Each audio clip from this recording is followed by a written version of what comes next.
There are no long-term studies for any diet. So all diets don't have long-term studies.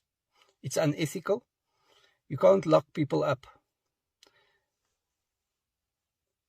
You can't control what they eat throughout the day.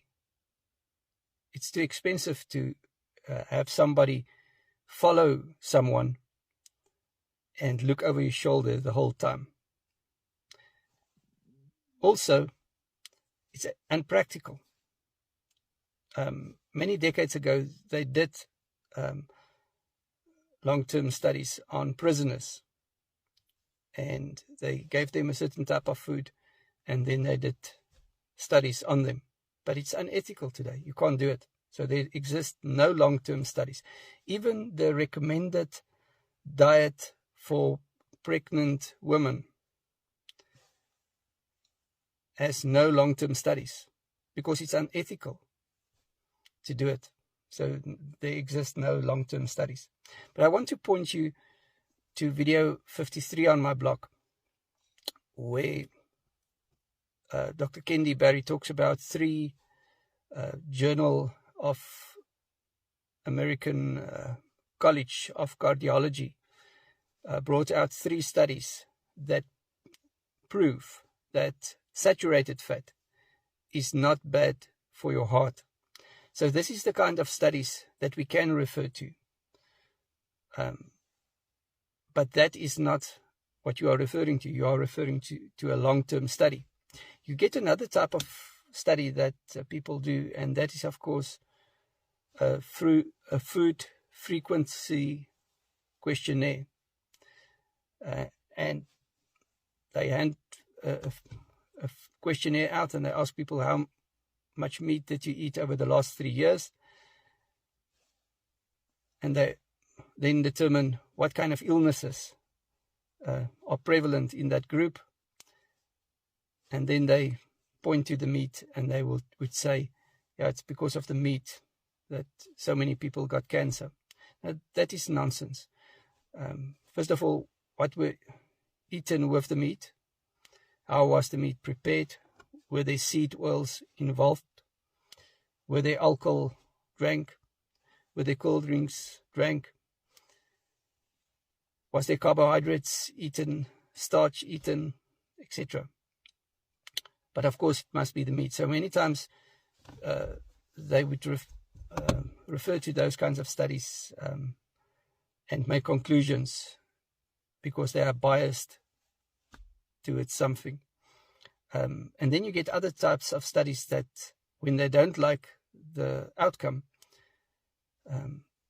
they would bury it, like the Minnesota coronary experiment, which ran from 1966 to 1973, and the Sydney Diet Heart Study, which ran from 1968 to 1973.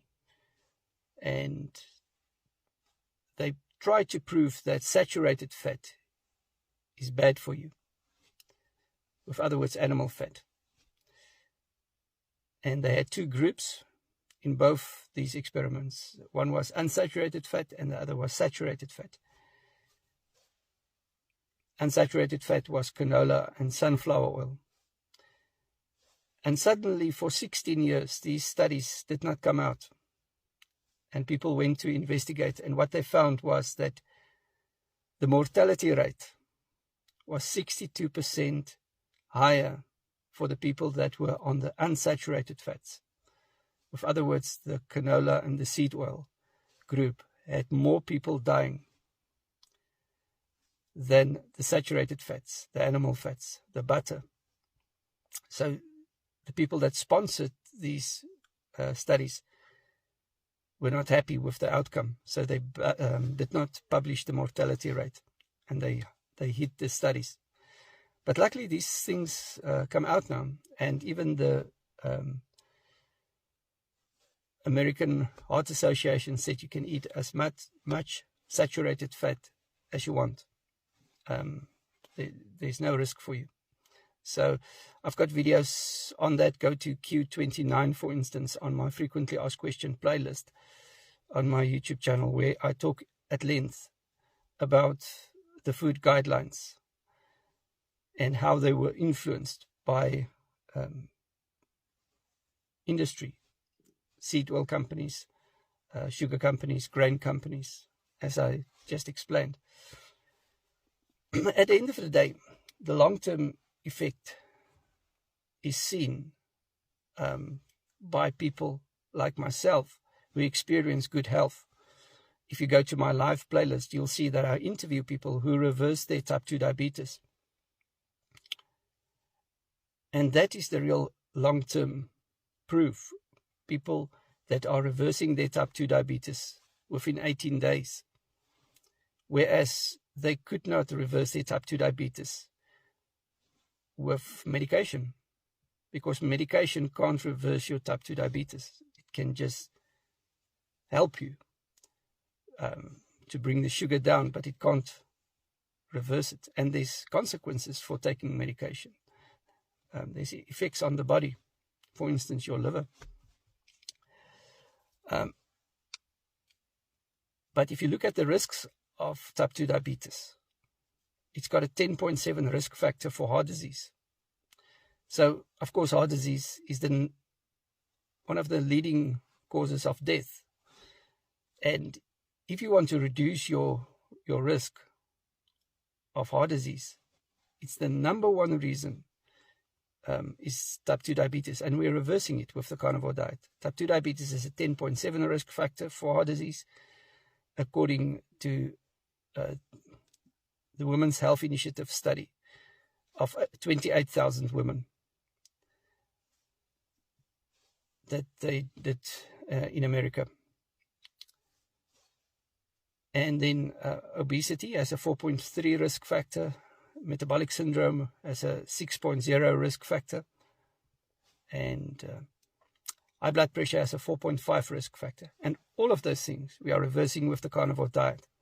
So at the end of the day, the long-term effect is the videos that I post of people. For instance, yesterday, one of our friends on TikTok posted how his severe eczema is healing within 2 weeks. He has severe eczema. I'll tag him in this video. Go and follow him and you'll see he posted a video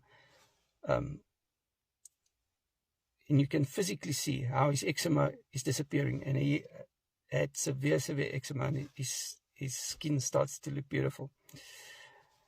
So the long-term effects are in the people that I know personally, people with names, and they are reversing their metabolic syndrome, losing 100 kilograms, losing 60 kilograms that they needed to lose.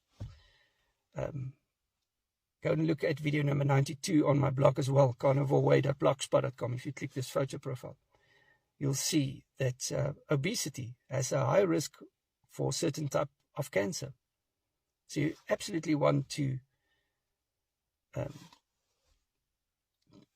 not be obese.